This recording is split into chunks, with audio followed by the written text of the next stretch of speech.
Hello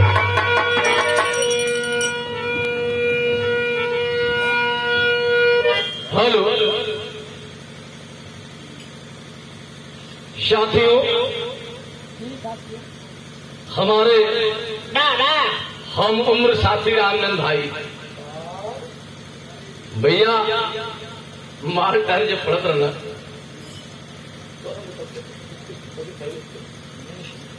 उस समय से हमारा इनका साथ संबंध है और बीए छात्र है। भाई साहब बीए कर रहे थे, मैं उसमें इंटर कर रहा था। इंटर या बीए में मोर साथ छोड़ दी पढ़ाई, लेकिन साथ संबंध हम लोगों का बहुत प्रबल था। जबकि मैं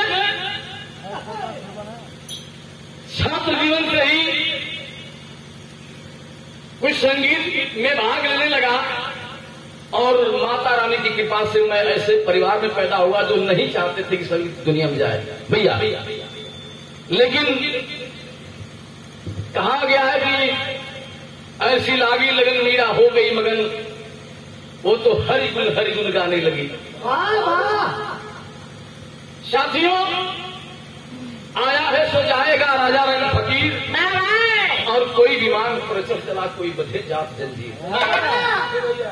साथियों, माई तो मैये बात, हमार माई हो चाहे आपको माई, उमा शंकर भैया सबकर माई माइयत माई बाटी, तो माई से दोबारा मिल ना सके। माँ क्या है? किसी ने पूछा, किसी ने पूछा, किसने पूछा? और एक बार यज्ञ राजे क्या नाम है यक्ष ने पूछा धर्मराज युधिष्ठिर से कि तुम्हारे 4 भाइयों को मैंने मौत के घाट उतार दिया, लेकिन कोई मेरे प्रश्न का जवाब नहीं दे सका। क्या तुम दे सकते हो? युधिष्ठिर ने कहा कि बताओ तुम्हारे प्रश्न और उत्तर मेरे रहेंगे। उन्होंने कहा कि आकाश से ऊंचा किसका स्थान है? महाराज युधिष्ठिर ने कहा कि आकाश से ऊंचा स्थान तो पिता का है। और कहा कि माता का स्थान कितना चौड़ा, किससे चौड़ा है? किससे चौड़ा? महाराज युधिष्ठिर ने कहा कि माता का स्थान पृथ्वी से भी चौड़ा है। साथियों, वही धर्मराज युधिष्ठिर ने उस यक्ष को नाश कर लिया और अपने 5 भाइयों को जिंदा कर लिया। साथियों, माई तमैये हमारो माई नामा,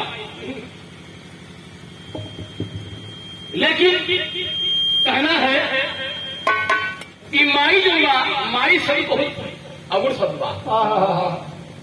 माँ की दुआ, भाई साहब गौर करिए कि माँ की दुआ कभी खाली नहीं जाती। माँ की दुआ कभी खाली नहीं जाती, माँ की दुआ कभी टाली नहीं जाती।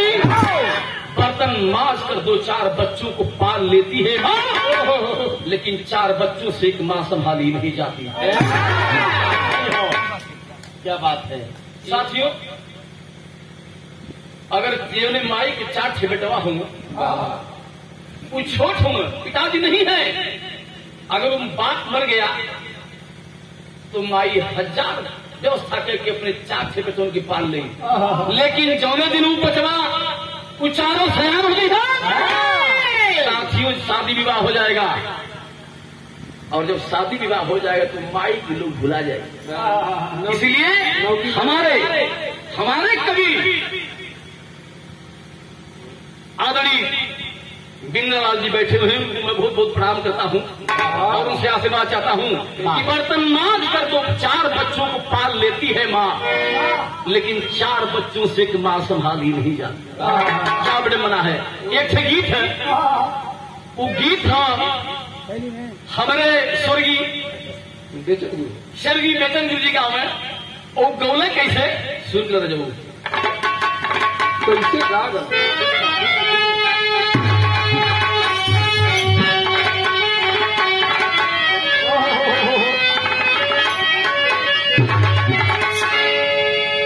ये बट्टिया अंदर एक पत्ते बढ़ जा